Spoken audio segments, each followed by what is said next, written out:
How business owners create value. In today's episode, I'm going to share some thoughts on what I think it means to be an entrepreneur and a business owner that provides value, and how does a business owner or entrepreneur do that. And so thanks for tuning in today. Thanks for watching this content. And hopefully, as a business owner or an entrepreneur, you are hearing some ideas or some thoughts come out of these episodes that is helping to encourage you to keep going in your business, or giving you some things to think about that would make your particular business better. And I'm on a hunt to convert myself from being a business owner-operator to a business owner to ultimately an investor. And this is my way of sharing what I'm learning as I go over all of these years. So today's episode, how business owners create value, is an important one for me because it's something that early on in my career, early on in my adventures as a business owner and entrepreneur, I didn't really connect with this idea until I had moments of desperation where I was forced to figure out what the heck I was even doing with my business. I think I've learned that when you start a business, it's very, very exciting. There's a lot of things to captivate your imagination. And when it's new and you catch kind of the crest of a wave in a marketplace where everything is going up and everything is good, it's hard to understand why business fundamentals are called business fundamentals. And I think today's episode touches on one of those fundamentals, which is, first of all, what does a business do? What does an entrepreneur do? Ultimately, how do business owners create value? And so in my experience, you start a business and it goes well, but then you hit some turbulent times.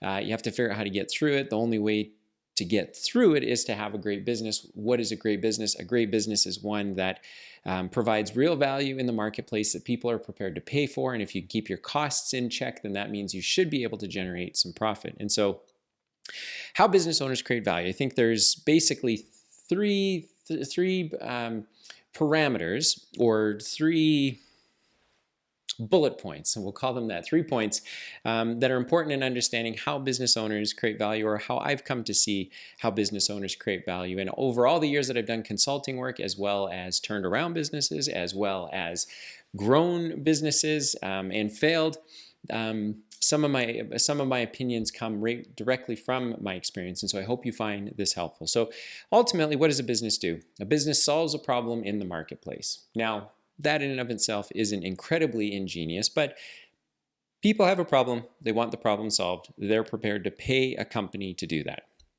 or pay an individual.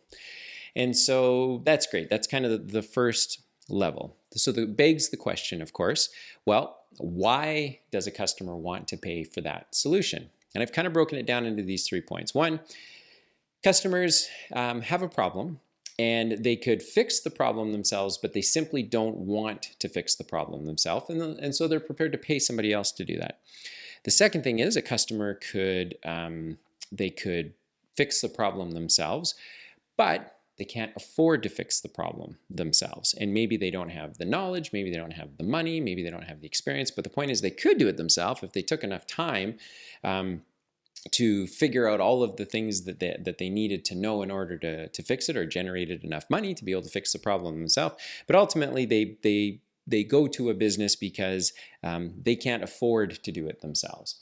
And then the third point is, they simply just don't have the time to do it. Touching on kind of the earlier point, if your furnace breaks down, you don't have enough time to learn how to be an HVAC contractor and fix it. You don't have enough money to, you can't afford to fix this problem yourself, because maybe your home won't stay warm while you're figuring out how to fix it yourself. So what do? You ultimately go to an HVAC consultant to fix that problem for you. So how do business owners create value? They create value by solving problems that people don't want to fix themselves, and they don't want to do it because either they can't afford to do it or they don't have the time to do it. And this very basic principle I've always found helpful when my back is up against the wall in the various times that it has been. And I have really tried to figure out what is it that our business is actually doing. There's a lot of work happening, there's a lot of activity happening, but there's not a lot of profit happening. And if there isn't a lot of profit, that means there most likely is never enough cash in the bank. And that has forced me to sit back and go, then what are we doing? What is our business actually doing? What is our real value in the market? And so as a business, creating value for solving problems, you have to figure out a way to do it in a marketplace. I'll go a different way with this. In a marketplace where there are 10 providers of the exact same solution to the problem, everyone is competing for the exact same customer for the exact same margin, which is probably very low because price becomes one of those things that you're competing on. But if you figure out the real reason your customer is using you, or you can create a narrative around why your customers are using you, then generally you find opportunities to create value. A simple example might be if you, like I am involved in a heavy duty repair business, and I know one of the things that we do to create value, one of the reasons customers use us because they can't afford to learn how to fix their equipment on their own, and they don't have the time to learn how to do it, and they don't want to do it, and so they pay us to do it. Now, it's a very competitive marketplace, so them picking us over anybody else is how we compete, and we have to create value in order to do that. But one of the other reasons why they use us is because there is a convenience factor. We will oftentimes give them a ride to wherever it is they need to go. Now that may not seem significant in and of itself, but to certain customers it is, and those certain customers are prepared to pay for our services, which may not be the cheapest services in the marketplace, but that's an example of how we create value. We say to the marketplace, look, we can solve your problem for you, but in the course of solving your problem, we can also do this other thing. And I know back in my mortgage brokerage days, we would do the same thing everyone else would do. We'd have access to all of the same rates that everyone else would have. And so when we talked about how did we create value in that marketplace, we created value because we knew which lenders had the best interest rates. Now, borrowers could go and figure this out themselves. They could jump on the internet, they could make a bunch of phone calls, but they didn't want to spend the time to do it. They simply didn't want to do it. And so they were prepared to come to a mortgage broker and have the mortgage broker do the work. The mortgage broker gets a commission and life works out. So all things being equal, how was I able to create value in that particular marketplace, which again was very, very competitive and there weren't a lot of differentiators? We built an online portal where customers could track the progress of their deal. And at the time, that was pretty revolutionary, believe it or not, but that created value for a customer who was coming to us, it turns out, not just to get the mortgage with the best interest rate, but to actually have somebody handle all of the details. When we dug deep and tried to understand why are customers really using us, it wasn't purely a financial reason. That certainly was part of it, but that was commonplace for everyone. So everyone had that variable to work with. So we had to drill a little deeper and get down to the need. And it turns out, I've mentioned this in past episodes, that we got very, very good at doing mortgages for people who were self-employed because we understood what a self-employed tax return looked like. We understood which lenders had people on their teams that knew how to do self-employed mortgages. So again, customers who were using us didn't have to spend the time to figure that out on their own, and none of them obviously had the desire or the interest in understanding how to do that on their own. And so we were able to create value by helping them get through that and then giving them online access so they could see what the lender's responses were, they could see which documents were being approved, which documents were in question, and it created a very different experience for them. So instead of just saying, as a business, we were creating value by helping people get mortgages. Great. Everybody said that. We had to come up with an even better reason as to why a customer would use us. And then as a result of that, had to figure out how do we create more value than what our competitors were creating. And that required us to figure out, well, why are customers really using us? And it turned out they were using us, we thought, the narrative we created was that customers simply didn't want to understand all of the little tiny details underneath the approval. They just wanted someone to take care of it for them, but they wanted to know what was going on. And so giving them visibility through an online status report and a checklist, they were able to do that. And I could maybe keep going through some more examples, but I think it's important as an entrepreneur and as a business owner to really understand how your business is creating value in the marketplace. Value is created by solving a problem for customers that don't want to solve that problem on their own, and they don't want to do it because they can't afford to do it, they don't have the time to do it, or simply just don't want to. They don't have the desire to do it, and they are prepared to pay someone or a company to do that for them. And until such time as you have to think through this, because there's a pressure point in your business that you're trying to work through, it may not resonate with you until you get to that point. It's kind of like telling someone who's never had kids what it's like to be a father. There's just no way to explain it. You have to experience it. And for me, there have been many, many, many times over the last 25 years where I've had to sit down and really think through what is it that our business actually does. And the answer will sound very generic at first, but the more you sit and think about it and walk yourself through the perfect customer, again, see a previous episode for that. And as you think through what is it, the problem that we're trying to solve, how do we solve it differently than the rest of the marketplace? Or if we solve it exactly the same way, why would customers come to us instead?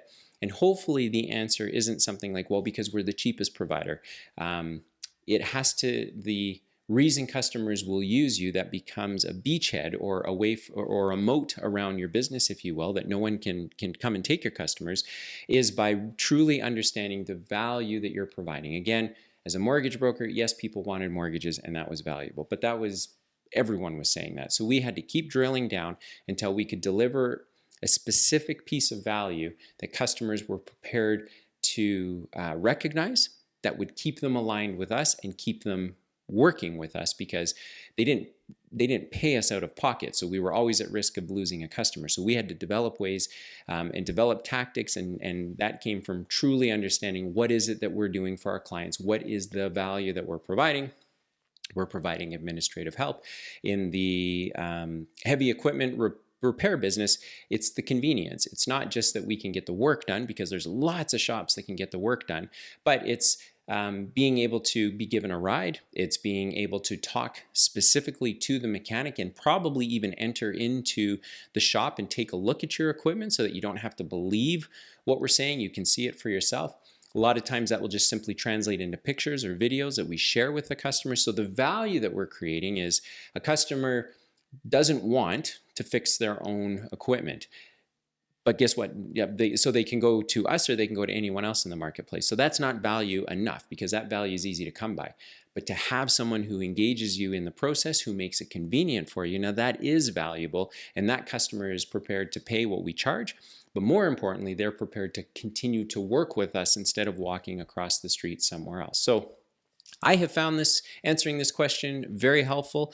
How business owners create value is by solving problems in the marketplace, because customers don't want to do it because they can't afford to, they don't have the time to do it, or they simply just don't want to do it. And that's your opportunity as a business owner to create value. And creating value means going over and above what your competitors are doing, and realizing that customers will pay disproportionately more for the things that they value. And so you have to figure out how are we solving this problem, and how do we do it better than the rest of the marketplace. And it doesn't happen overnight. It can be very frustrating. Technology for sure is a big help when you can incorporate technology into the experience, because a lot of times communication is a big piece of value that customers put a lot of weight behind, and they like to know what's going on and to be kept informed, and technology is a very easy way to do that. But don't get frustrated. Spend the time, think through it. If you are in a position where you're not quite sure why your business is stagnant, why on the cash flow quadrant you don't really see your business moving through the quadrants, it might be because one of the reasons might be because you haven't really connected with the value that your business is providing to the marketplace, because you just haven't thought through or strained out the thinking to say, why do customers really use us? Because again, business owners create value by solving problems that customers don't want to solve on their own because they either can't afford to do it, or they don't have the time to do it, or they just don't want to do it. So hopefully that message is being delivered to you, because that's what plays in my head every time I feel like I'm stuck, and I do keep repeating it. And how can I save customers time? How can I make sure that it is worth the money that they're paying for it? Because we want to win. We want to be the best provider for our given customer in the marketplace. And what is that going to look like? So I trust that you found this information helpful. You found this content helpful. I would encourage you to reach out to me. Either drop a comment in the show notes below. There's a way to just book a time to jump on a call with me to talk about your business, to talk about my businesses. And I guess it's sometimes nice just to have another voice to listen to when you feel like maybe you're stuck and you're not kind of getting where you want to get as a business owner. And again, we get up to do this every day to create value. So I think it's important to understand, what does that actually look like? Because I certainly wasn't thinking about those things early on in my career. And these are things that I think about quite a bit right now, and it helps me work through the other things that I might be struggling with in my businesses. So thanks for tuning in to this episode, and I sure hope that you check out the next one.